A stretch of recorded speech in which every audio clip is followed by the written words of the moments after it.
예수 그리스도의 영이십니다. 그러므로 성령은 하나님이신 것입니다. 그러므로 성령님은 모든 존귀와 영광과 찬송을 마땅히 받으셔야 할 분입니다. 성령은 무슨 단순한 영향력이나 물질이 아닙니다. 제가 어릴 때 한참 은혜 받을 때 청년 시절에 어떤 부흥에 참석했더니 유명한 부흥 강사가 성령 받으라고 하면서 집어 던지더라고요. 강단에서. 저는 그래서 크게 실망했습니다. 성령은 던지거나 주거나 받을 수 있는 물건이 아니지 않습니까? 성령은 우리 안에 계셔서 우리 가운데서 역사하시는 하나님의 영이시지 않습니까? 여러분, 성령의 은혜와 능력을 받으려면 첫 번째로 해야 할 일이 성령이 계신 것을 믿어야 합니다. 성령이 하나님의 영이시고 우리 가운데 역사하시는 보혜사이신 것을 믿고 시인하고 고백해야만 합니다. 스룹바벨이 바빌론 포로에서 돌아와서 예루살렘 성전과 여러 가지를 회복하려고 그렇게 애를 많이 썼는데 너무너무 힘들어요. 도저히 더 이상 감당하지 못하게 되어서 낙심해서 넘어지려고 할 때에 하나님이 스룹바벨에게 이렇게 말씀하십니다. 스가랴서 4장 6절 말씀하시기를 힘으로도 되지 아니하고 능으로도 되지 아니하나 오직 나의 신으로 되느니라. 우리가 무슨 일을 해결하겠다고 무엇을 해보겠다고 내 힘으로 내 노력으로 내 생각으로 내 지혜로 내 재주로 하는 것은 가능한 일이지만 그러나 정말로 하나님께서 도우셔야 할 일, 특별히 영적인 일들은 성령님이 하셔야 합니다. 그 성령님만이 하실 수 있다는 것을 믿고 고백하고 그 성령님에게 모든 존귀와 찬송을 올리며 그분만 의지하고 그분에게만 의탁하는 이 믿음이 있어야만 성령님이 우리 가운데서 역사하실 것입니다. 여러분, 세상의 어려운 일, 삶의 문제가 부딪혔을 때에 다른 것은 하나도 안 보이고 오직 세상과 나는 간고도 없고 구속한 주님, 주님의 성령만 보이게 되시기를 축원합니다. 첫 번째로 성령은 우리와 함께 계셔야 합니다. 저는 성령이 우리와 함께 계십니다라고 하지 않고 성령이 우리와 함께 계셔야 합니다 이렇게 저는 이해를 했어요. 그 이유에 대해서는 제가 다시 설명을 하겠습니다. 오늘 본문 16절 말씀해 보니까 내가 아버지께 구하겠으니 또 다른 보혜사를 너희에게 주사 영원토록 너희와 함께 있게 하시리라. 이 말씀을 제가 읽을 때에 평소에는 그냥 읽을 때는 알지 못했던 깊은 은혜와 진리를 깨달았습니다. 여기서 내가 아버지께 구하겠으니 할 때 이 구한다는 말은 그냥 부탁하는 말이 아닙니다. 그냥 아버지 성령 또 다른 보혜사를 이 사람들에게 보내주세요 그렇게 부탁하는 말이 아닙니다. 이 성경 원문에 보니까요, 이 부탁한다는 것은 각별한 관계에서 거절할 수 없는 부탁을 할 때 이 부탁을 한다는 거예요. 각별한 관계에서 거절할 수 없는 부탁 요청이 바로 이 구한다는 이 말씀입니다. 내 말대로 해주셔도 좋고 안 해주셔도 좋은 것이 아닙니다. 여러분, 우리가 살다 보면은 절대로 그 부탁을 뿌리칠 수 없는 관계들이 있습니다. 어떤 관계들이 그렇습니까? 여러분, 대부분은 부부간에 그렇습니다. 부인이 뭐라고 하면 그때는 아니야 그만둬 그러지만 결국은 하자는 대로 다 하고 있습니다. 어느새 보면 내가 허수아비가 돼서 시키는 대로 다 하고 있다는 사실을 발견하게 됩니다. 부인도 마찬가지죠. 자식도 마찬가지 아닙니까? 자식들이 요청하면은 처음에는 된다 안 된다 하다가도 결국은 어떻게든 그 자식이 원하는 쪽으로 해결해 주려고 애쓰고 힘쓰게 되는 것이죠. 주님은 하나님과 아버지와 아들의 관계이십니다. 아들은 특별한 관계입니다. 그 아들이 요청할 때에 거부할 수 없는 일을 이 예수께서 하나님께 구하신 것입니다. 아버지, 내가 이제 이 세상을 떠나 이들을 떠나 아버지께로 가는데 또 다른 똑같은 보혜사를 저들에게 주시옵소서. 영원토록 저들과 함께 있게 해 주세요. 거부할 수가 없습니다.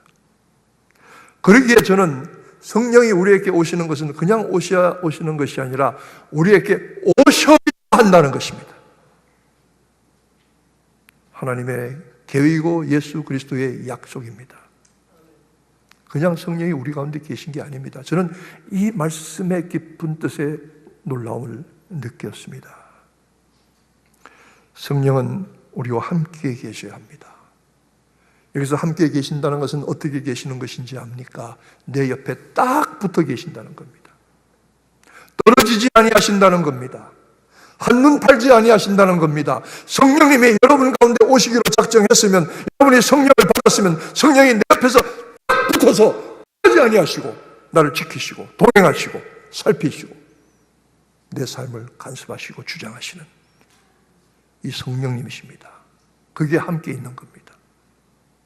같이 사는 것 같지만 어디가 있는지 모르는 사람도 있습니다.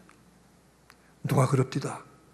결혼해서 처음에는 같은 방에 같은 침대에서 자다가 40, 50이 넘으면 딴 침대에서 자다가 60이 넘으면 딴 방에서 자다가 70, 80이 넘으면 한 사람은 집에서 자고 한 사람은 산에서 잔다니까 어디가 있는지도 모르고 삽니다.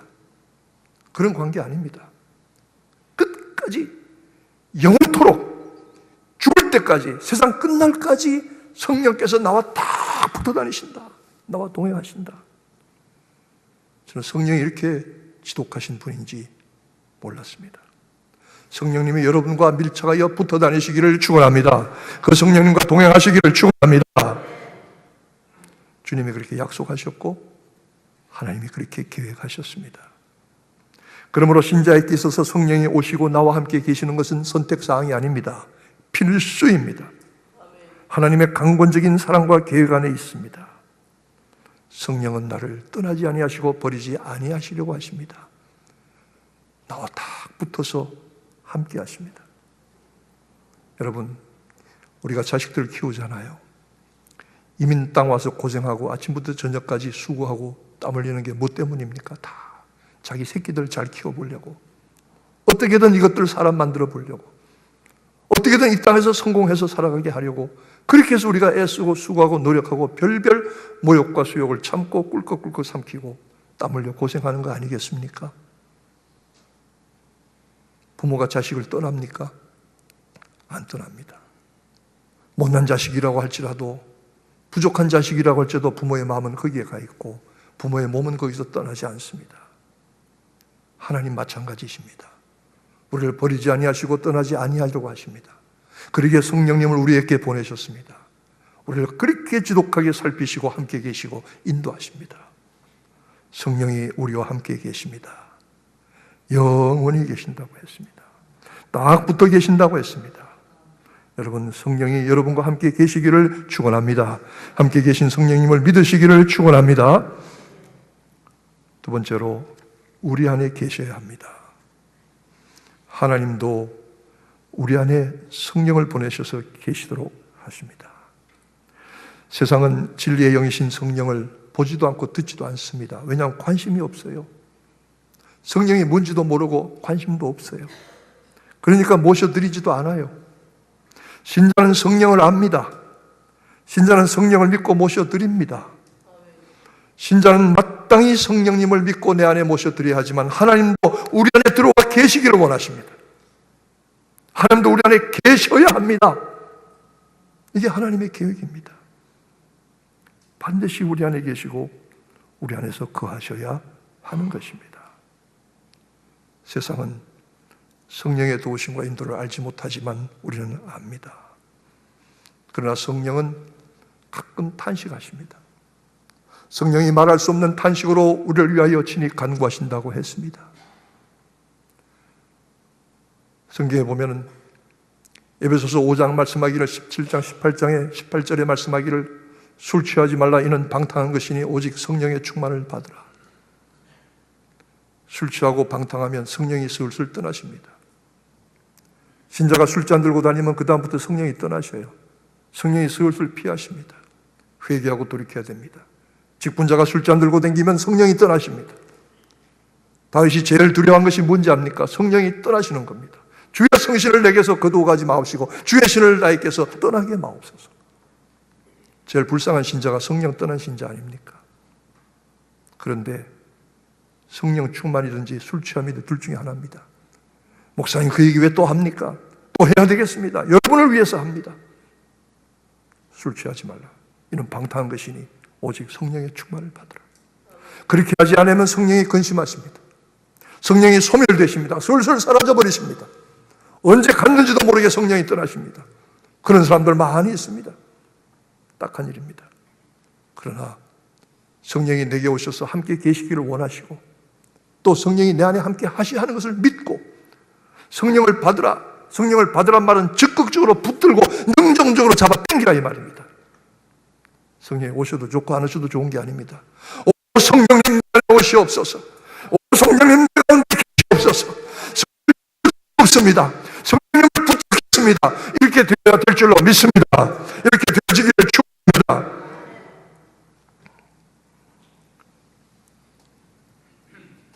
세 번째로 성령은 우리를 위로하셔야 합니다. 여러분 제가 얘기했죠? 성령이 우리에게 오셔야 하고요. 성령이 우리와 함께 계셔야 하고요. 성령이 우리 안에 계셔야 하고요. 성령 우리 위로하셔야 합니다. 성령 그렇게 하셔야 됩니다. 우리가 감히 요구할 수는 없지만 하나님은 그렇게 하기를 원하십니다. 성령이 신자 가운데 오셔서 함께 하시면 보혜사기 때문입니다. 보혜사란 말은 은혜로 보호해 주시는 분이란 뜻이지만 원래 뜻은 내 옆에서 말씀하시는 분이란 뜻입니다. 내 옆에 딱 붙어 계신다고 그랬잖아요. 끝날까지 계신다고 그랬잖아요. 내 안에 계신다고 하셨잖아요. 그리고 내 곁에서 나를 대신해서 말씀해 주시는 분이 성령님이십니다. 내가 정말로 답답하고 억울하고 속상하고 원통하고 통절해서 무엇이라고 말하고 싶은데 내가 말할 수 없는 입장에서 누군가가 나와서 내 얘기를 대신해 준다면 얼마나 고맙겠습니까? 성령님이 그렇게 하신다 이 말입니다. 대언자이시라 이 말입니다. 파라클레이토스, 내 옆에 딱 붙어서 말씀해 주시는, 나를 대신해서 말씀해 주시는 분이라는 겁니다. 그런데 이 나를 위해서 말씀해 주시는 성령님이 나의 위로자가 되시려면 중요한 조건이 하나 있습니다. 그 조건이 무엇입니까? 성령님께 모든 것을 다 말씀드려야 한다는 것입니다. 위로와 치료를 받으려면 우리를 다 드러내야 합니다. 위로와 치료를 받으려면 우리 자신의 문제와 어려움을 다 보여드려야만 합니다.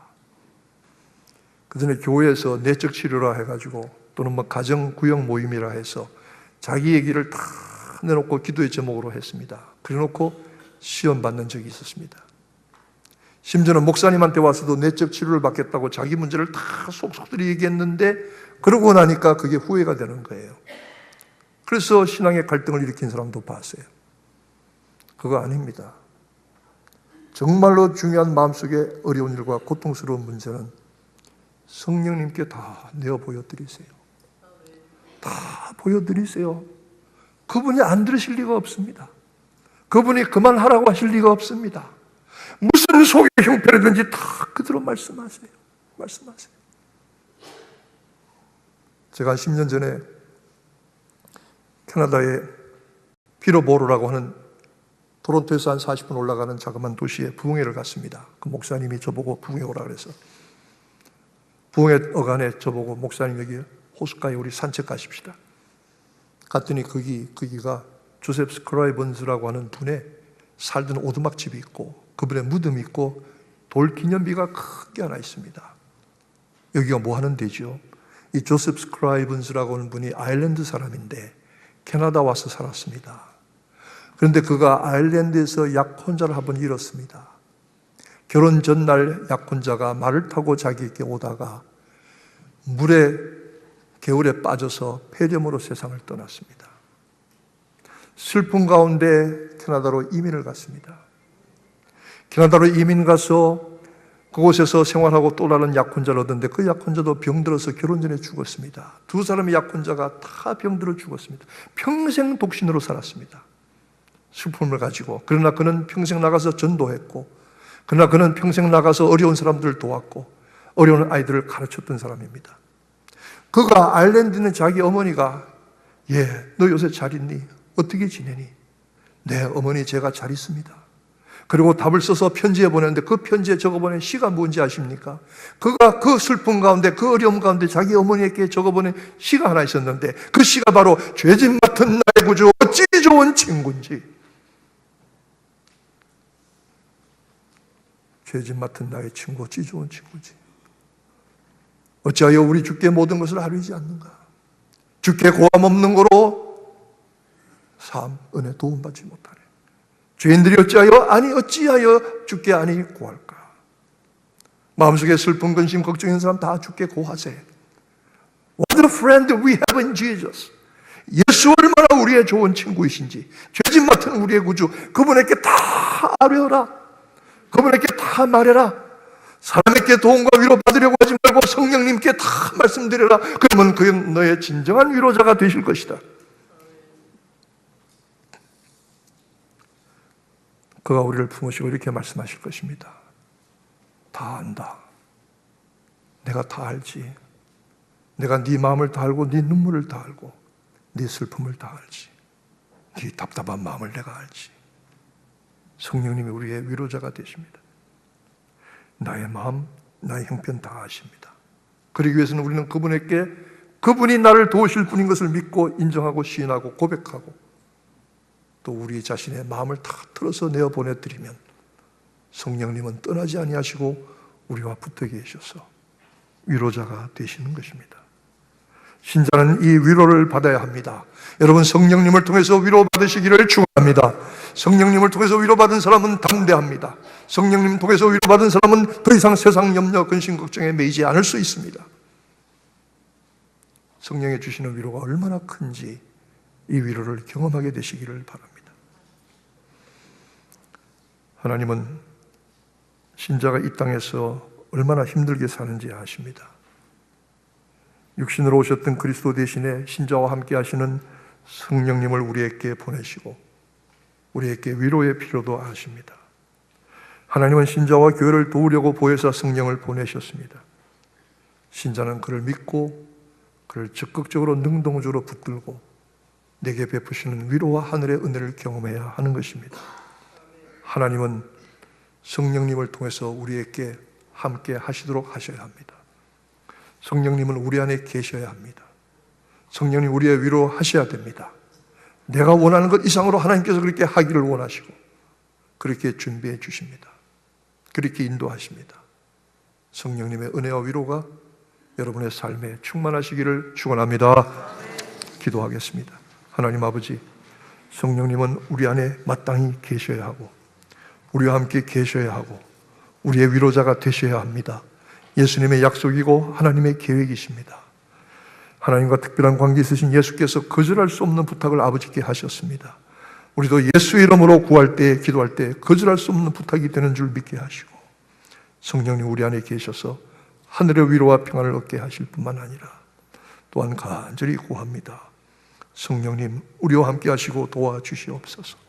성령님은 하나님과 우리 사이를 선한 관계를 맺어주시려고 애쓰시는데 우리를 악한 길로 파멸하게 하고 넘어지게 하는 악한 사단이 아니라 성령께서 우리를 하나님과 연계되게 하시고 중보하심으로 하나님과 좋은 관계를 맺게 하시려고 애쓰시는 성령님, 오늘 우리 성도들 가운데 함께 오셔서 떠나지 마시고 꼭 붙어 계시고 붙들어 주시고 안에 계시고 위로하여 주시기를 우리 주님의 이름으로 기도하옵나이다. 아멘.